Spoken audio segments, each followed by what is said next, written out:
Hey, this is Benny Salas, and I am here today with Andrew Mychal, who is a retired entrepreneur, author, inspirationalist, and future meditation teacher.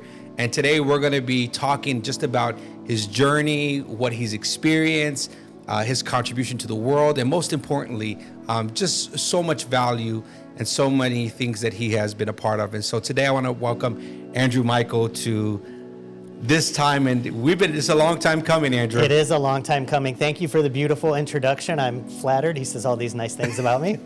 Happy to be here. To let us know a little bit, who is Andrew Mychal?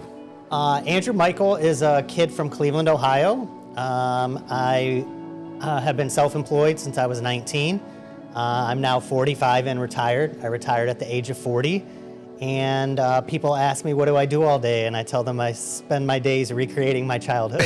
So my life is pretty fantastic, and I'm very thankful to be here with you today. But Andrew, you and I, we've been working together for the past few months, and it has been an honor to learn your story, deep dive with you. We've had some real powerful moments where I've just learned about your story, learned about where you're at in life, and this is a journey, right? Life is not only a marathon, it's a journey. Mm-hmm. And something that kept coming up in our conversations was this idea of this journey to authenticity. And I love that because I've never heard anybody say it. Everyone says, well, be your authentic self. I always find that to be I'm still trying to figure out who that person is. But I like the journey to authenticity because I feel like that's an easier handle for people because it is a journey. So Andrew, tell us a little bit about what does that even mean? How did you come to this point? And give us some context into this idea of the journey of authenticity. So for me, there was something magical about the number 40. I was fortunate enough that I had a mentor when I was a young child who said that retirement's backwards. He said that they trick you to work your whole life, and the two things that you can't buy is time and your health. He died at 57. So my goal was always to retire at 40. So I worked 2 jobs for as long as I can remember to get to 40. That was the goal, 40, 40, 40. So then, like a lot of people, you retire and you kind of look around and ask yourself, what am I going to do with my life?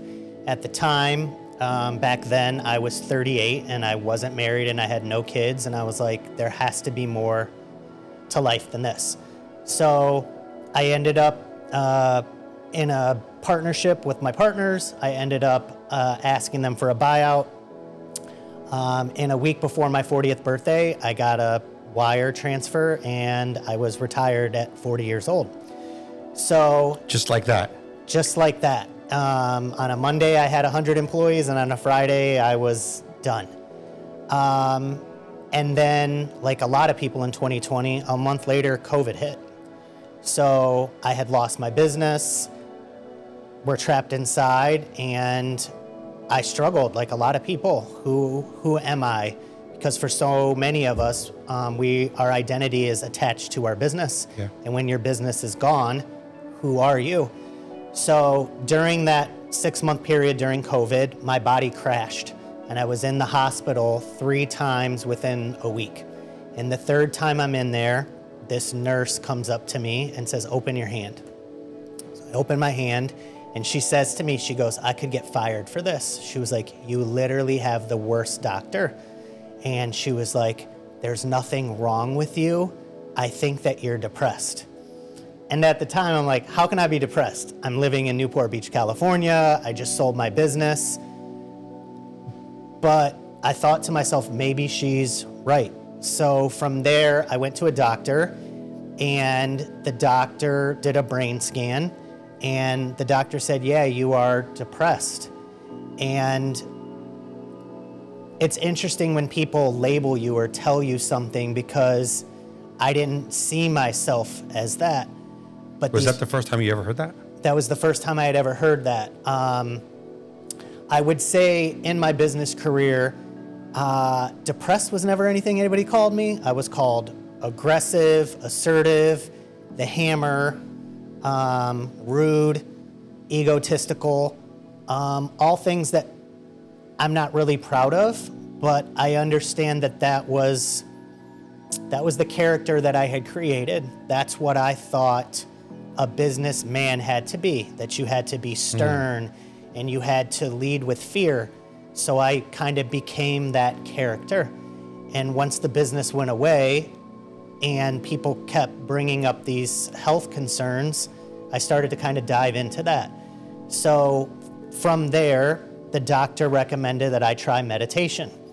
So I went to this doctor and she ran a scan called a biofeedback, where they basically lay you down and they just teach you how to breathe. Like most guys, I was like, this is never gonna work. I don't wanna do this. So I did it for an entire year. And then I was finally laying on the table and I went, and I was like, oh my God. And I said, what happened? She goes, your body has been in fight or flight mode most of your life. And for some people that don't understand what that means is my nervous system from all the years of working and fighting and trying to prove myself was always in fight mode. I was always on guard. I was always snapping at people. I was always ready to attack. It wasn't until I learned with meditation that you can actually bring your body out of that. So once that happened, I kind of dived more into meditation. At the time, I was dating a gentleman who loved noise.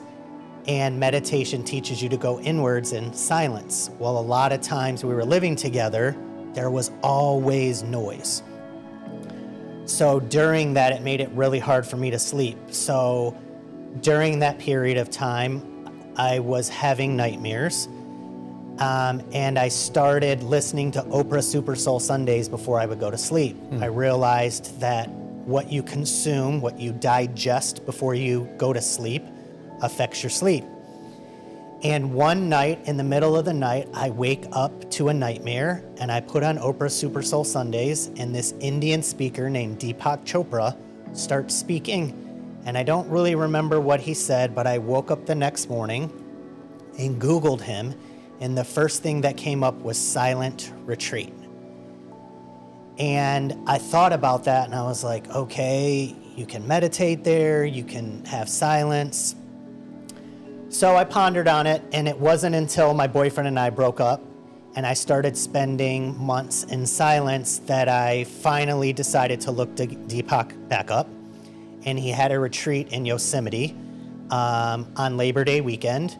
For 7 days in silence. And I read the caption and it said it will change your life. So I booked the ticket and flew to California, and there for the first time I met Deepak Chopra.